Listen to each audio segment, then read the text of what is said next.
Suppose आपके सामने इस तरीके से कुछ फ्रैक्शन लिख दिए जाएं, a plus 1/b plus 1/c plus 1/d।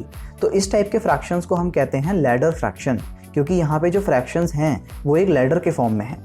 अब सपोज आपके सामने इसकी वैल्यू दे दी जाए 157/68 और आपसे इन सभी वेरिएबल्स की वैल्यू पूछ ली जाए, यानी कि a, b, c और d की वैल्यू आपसे पूछ ली जाए, तो कैसे आप इसको करेंगे, इस चीज़ को आप समझिएगा। अब देखिए, जो मैं मेथड आपको बताने वाला हूँ उसमें एक दो कंडीशन सेटिस्फाइड होना ज़रूरी है। सबसे पहला कि यहाँ पे जितना भी फ्रैक्शन वाला पार्ट है उसका न्यूमरेटर हमेशा 1 रहेगा। जैसे कि a plus 1/b plus something, तो 1/b प्लस समथिंग का न्यूमरेटर पार्ट है 1। उसी तरह से b plus 1/c plus something, तो 1/c प्लस समथिंग का न्यूमरेटर पार्ट अगेन 1 है। उसी तरह से c प्लस 1/d, तो 1/d का न्यूमरेटर पार्ट भी 1 है। तो ये तो पहली कंडीशन हो गई। और दूसरी कंडीशन ये रहेगी कि यहाँ पे हर जगह प्लस का साइन होगा, कहीं भी माइनस का साइन नहीं होगा। तो अब मैं इसको कैसे सॉल्व करूँगा, मुझे यहाँ सबसे पहले यूज़ करना है लॉन्ग डिवीजन मेथड, जिसको हम बेसिकली HCF निकालने के लिए भी यूज़ करते हैं। तो इसको मैं कैसे यूज़ करूँगा, यहाँ मुझे डिनोमिनेटर से न्यूमरेटर को डिवाइड करना है, यानी कि 68 से मुझे डिवाइड करना है 157 को। अब 68 2 होता है 136, तो इसको मैं इस तरह से लिख दूंगा। अब 157 से मुझे सब्ट्रैक्ट करना होगा 136 को, तो मुझे मिलेगा 21, जो कि मेरा रिमाइंडर हो गया। अब जो रिमाइंडर आया यानी कि 21, उसको एज अ डिवाइज़र मान के मुझे पिछले वाले डिवाइज़र यानी कि 68 को डिवाइड करना है। तो 21 3 होता है 63, तो इसको मैं इस तरह से लिख दूंगा। अब 68 माइनस 63 हुआ 5, जो कि वर्क करेगा नेक्स्ट डिवाइज़र। अब 5 से मुझे डिवाइड करना होगा पिछले डिवाइज़र यानी कि 21 को, तो 5 4 होता है 20, तो इसको मैं इस तरह से लिख दूंगा।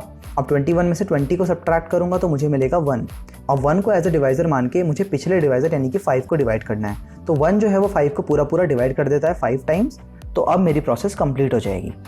अब यहाँ पे जो भी हमारे क्वेश्चंस आए हैं यानी कि भागफल, वही हमारा आंसर हो जाएगा उसी प्रॉपर ऑर्डर में। यानी कि यहाँ a की वैल्यू हो जाएगी 2, b की वैल्यू हो जाएगी 3, c की वैल्यू हो जाएगी 4 एंड d की वैल्यू हो जाएगी 5। अब इसी तरह से एक और एग्जाम्पल ले लेते हैं, a plus 1/b plus 1/c plus 1/d plus 1/e, और इसकी वैल्यू सपोज आपको दे रखी हो 386/87 और आपसे इन सभी वेरिएबल्स की वैल्यू पूछ ली जाए, यानी कि आपसे वैल्यू पूछी होगी a, b, c, d और e की।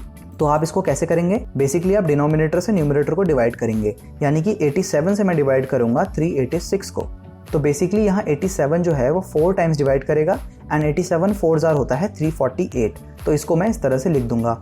अब यहाँ 386 में से 348 को अगर मैं सब्ट्रैक्ट करूंगा तो मुझे मिलेगा 38, जो कि वर्क करेगा एज द नेक्स्ट डिवाइज़र। और 38 को डिवाइज़र मान के मुझे पिछले वाले डिवाइज़र यानी कि 87 को डिवाइड करना होगा।